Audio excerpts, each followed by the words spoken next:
من شأن رمضان ومن خصائصه أنه أنزل فيه القرآن، وفي هذا دلالة على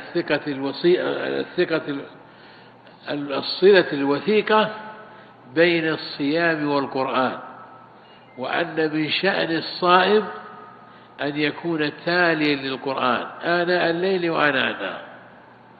فالصيام والقرآن سيان صنوان، ولذا كان نبيكم صلى الله عليه وسلم يعتني بالقرآن يتلوه آناء الليل وآناء النهار. وكان له في رمضان خصوصية، كان يأتيه جبرائيل عليه السلام فيدارسه القرآن، يعني يقرأ عليه جبرائيل ما تيسر وهو صلى الله عليه وسلم يستمع، ثم إذا فرغ قرأ النبي صلى الله عليه وسلم وجبرائيل يستمع من أول القرآن إلى آخره، مراجعة منضبطة من أول القرآن إلى آخره.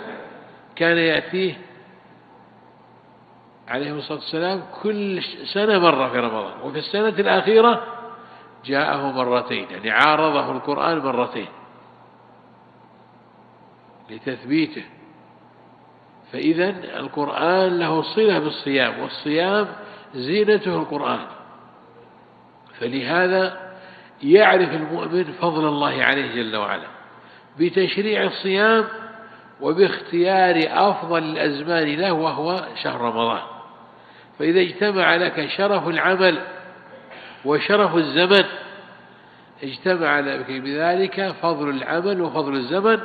ولهذا المقرر عند أهل العلم رحمهم الله تعالى أن رمضان شهر تضاعف فيه الأعمال، العمل يكتب عند الله مضاعفا ويضاعف فيه الثواب، فيجتمع للعبد تجارة رابحة من مضاعفة الأعمال ومضاعفة الثواب.